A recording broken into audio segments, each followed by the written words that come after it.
Are you excited? I'm excited. Hello, I'm Eric from Lonesome Reader. The 2018 Booker Prize long list will be announced on Tuesday, July 24th. That is just a week away. So I was thinking about what might be on the long list and thought I'd make a video sort of speculating what we might see on the long list because I know not everybody is aware of publication schedules or what might be eligible. Especially people who don't live in the UK. So I just thought I could give an indication of what we might see on the long list and start speculating about it because I find it really fun to discuss and talk about all the books that are listed or might be listed. So first I feel like I should say as I should say before any prize video I start talking about is that I don't think book prizes are the be-all end-all of what's the greatest fiction that's been published in the year. It's just a springboard that we can talk about and discuss all of the books that have been being published recently. You know, and especially because I live in the UK, there's been so much talk about the World Cup recently, and I made a whole video ranting about this, about why, asking why book prizes aren't as popular as sports competitions.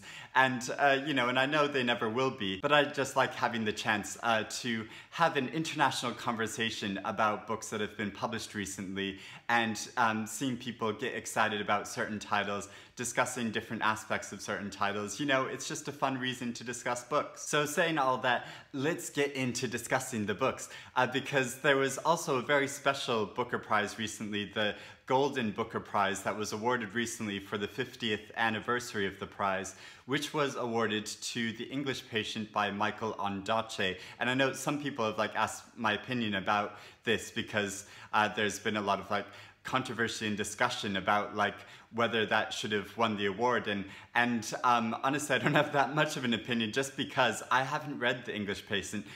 Real shamefaced, I've never read The English Patient, which is really awful. I should have, and I've never read anything by Michael ONDAATJE, so I know I should have.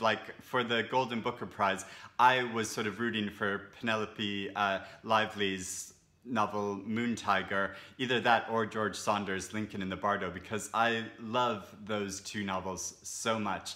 But yeah, I've not read The English Patient, so let me know in the comments what you think about that.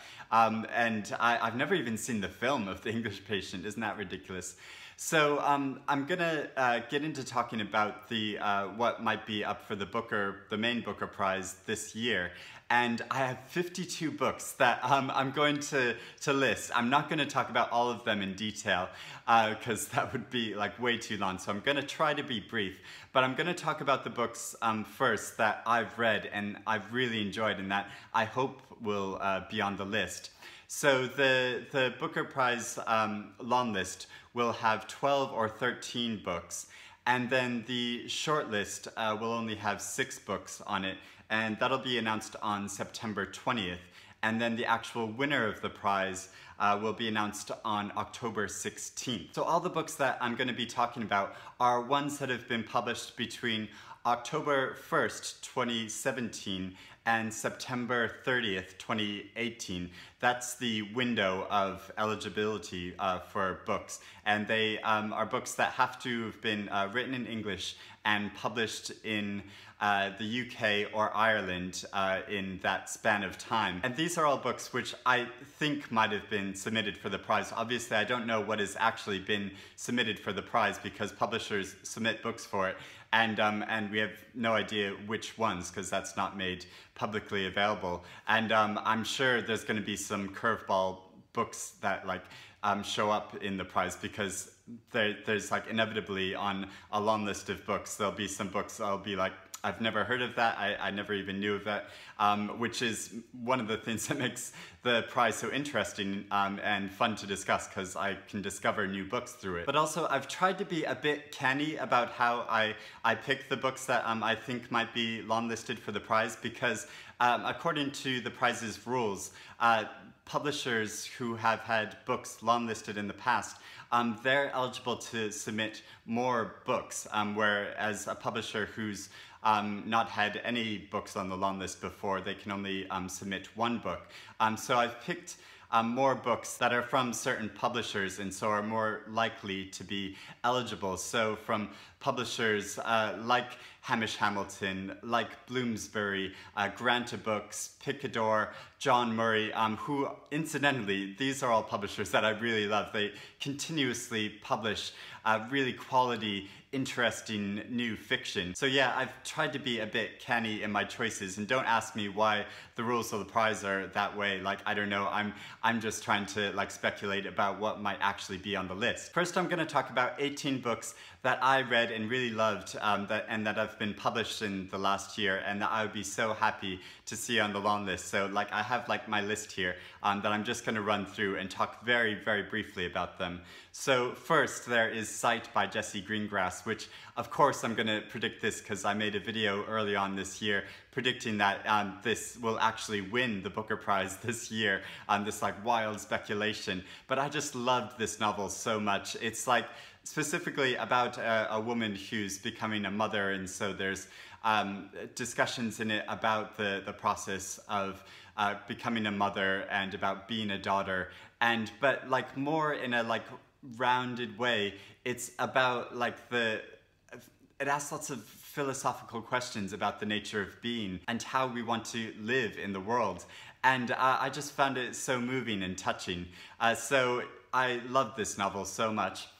Then there is From a Low and Quiet Sea by Donal Ryan. I think Donal Ryan is one of the best writers out there today. His writing is gorgeous, just so beautiful. It's the story. It starts with a group of asylum seekers who are leaving their country, and then it goes to modern day Ireland and shows the interweaving life of a few different characters and the degree to which we converse with each other or don't talk with each other, which is such an important idea in like the modern world right now. Next is Crudo by Olivia Laing. This is a novel about someone who is getting married and never thought that they would get married. So it's sort of a romance, but much more it's about modern life and the way of living in modern life. Someone trying to negotiate the dynamics of their identity and presenting themselves to the world and wanting to understand how they should be a citizen of the world. Problems by Jade Sharma. This is about a young woman who's finding it really difficult to fit in with life and find her place in life. And she's someone who's struggling with addiction. It's a very, like, the narrative is like so engaging and comic in places, but then also like very serious in the issues that it talks about. Never Anyone But You by Rupert Thomson. This is a historical novel about two women who are living at the beginning of the 20th century, and they were sort of involved in the artistic scene in Paris in the 20s, and then later they get involved in in their sort of own anti-Nazi movement during World War II. It's such a wonderful novel and such a fantastic pair of real-life historical characters. The Illumination of Ursula Flight by Anna Marie Crowhurst. I adored this novel so much. It's another historical novel about a woman in the 1600s who wants to become a playwright, and it's about her life, and it's sort of written in this this style of the time, and it's her like diary entries, but also she makes up these plays which are representative of scenes from her life, and it's just so wonderful. The Mermaid and Mrs. Hancock by Imogen Hermes Gowar, another historical novel that was shortlisted for the Women's Prize this year. And this is a novel that I was like a bit hesitant about going into because it just sort of looks like a bit of light and fluffy novel, but actually like it deals with like a lot of serious issues and was much more emotional than I was expecting it would be. I got really emotionally involved in it. And also it's just such a good read, like so compulsively readable. The Sealwoman's Gift by Sally Magnusson, another gripping historical novel about real-life subject of Icelandic villagers who are kidnapped and put into slavery, and another like really surprisingly emotional novel. Like by the end of it, I was in absolute tears. Kintu by Jennifer Nansubuga Makumbi. This is a Ugandan family epic that starts in the far past and then goes into the recent present to show the ancestors of this man from history and the different aspects of modern Ugandan life. Such a wonderful, really engaging read. White Houses by Amy Bloom. This is about Eleanor Roosevelt, written from the perspective of Eleanor Roosevelt's secret lesbian lover, and the way that they had to negotiate their affair and the politics of the time.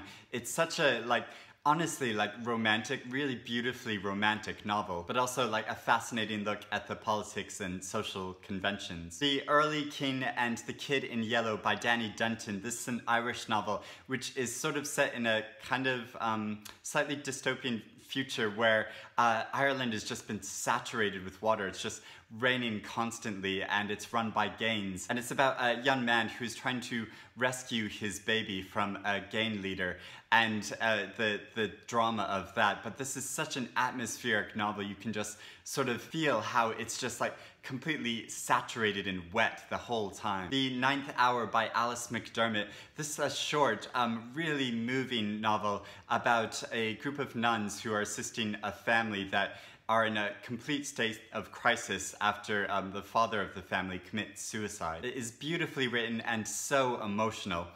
Then there is The House of Impossible Beauties by Joseph Cassara. This is a novel about the first all-Latino drag house in New York City, and it follows the lives of a number of different drag queens. It deals so powerfully with the fluidity of gender and the special language that this group of people create in their own community, and the different struggles and persecution that they face. Fire Sermon by Jamie Quattro, a novel about a woman engaging in an affair, a novel about the question of faith and how we struggle with desire and realizing our desires, and how other people who we love in our lives can make us more fully realize the person that we actually are. Mrs. Osmond by John Banville. This is John Banville's sequel to Henry James' Portrait of the Lady, and so it takes the character of Isabel Archer and shows what happens next. So it's really interesting because it's written in a sort of Jamesian style, but incorporates a lot of John Banville's ideas. And so it's a novel that didn't completely work for me because I'm not such a big fan of the Jamesian style, but it is beautifully written and has some wonderful humor in it and wonderful insights as well. But John Banville has won the prize in the past, so it's highly likely that he'll be listed again. And there is Sin Unburied Sin by Jesmyn Ward. This is a massively award-winning author. Another book that so many people have loved this novel so much, it didn't totally work for me. But again, I thought the writing was so beautiful, and there are some really moving scenes of this family who go on a road trip essentially to pick up a father who's been released from prison. And then there is Winter by Ali Smith.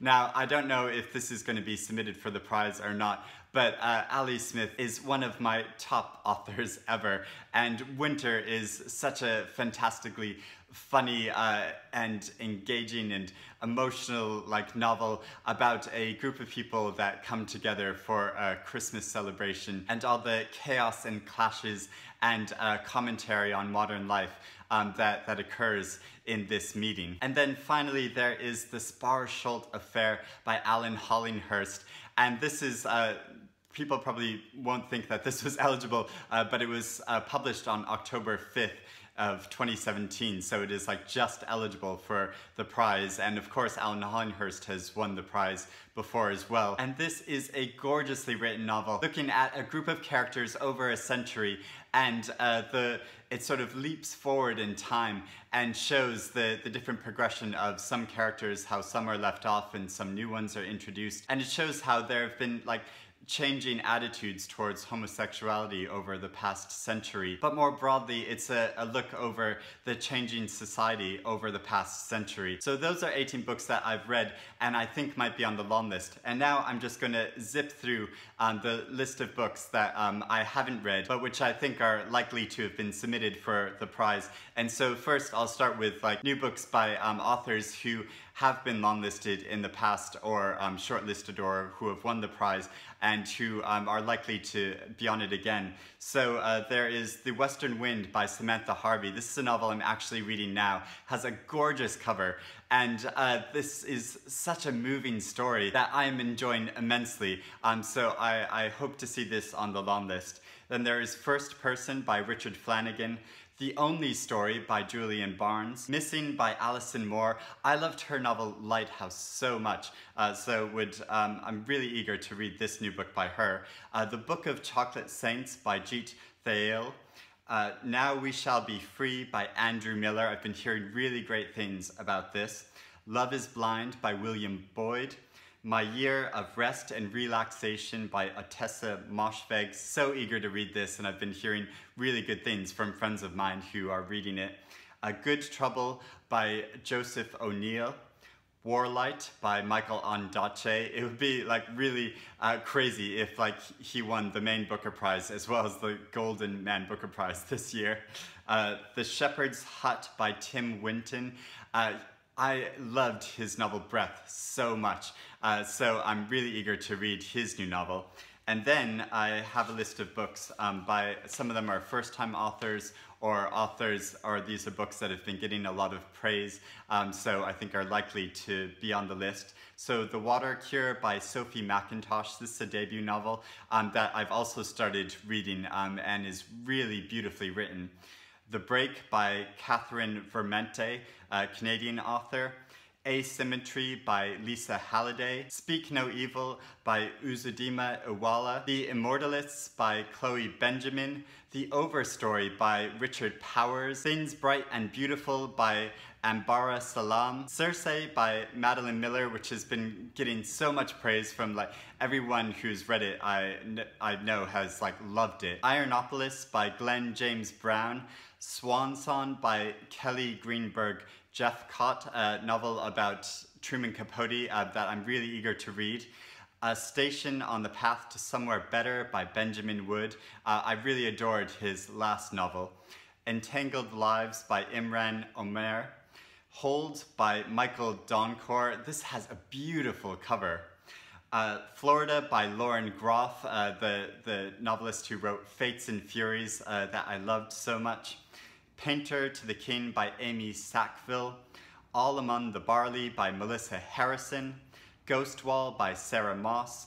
A Place for Us by Fatima Farin Mirza. Ordinary People by Diana Evans. Sarah Waters said she loved this novel so much. Happiness by Aminata Forna. The Adulterants by Joe Dunthorpe. The Monk of Mocha by Dave Eggers. And Orchid and the Wasp by Carolyn Hughes. Phew, there is the list of books that I think might be listed for the prize. If I've gotten any publication dates wrong or missed out on any obvious choices, don't shoot me, but do let me know in the comments below if you've read any of the books, if you would like to see any of these on the long list, and what you think about them. Also let me know what you think of this year's Golden Man Booker Prize and the winner of that prize, and also that perennial question of like, what do you think about the controversy about American authors being allowed to have their books eligible for the prize? I'll put links and info and my lists and all that good stuff in the description below, but thank you for watching, and let's look forward to seeing what's actually on the long list when it's announced on Tuesday, July 24th. Speak to you again soon.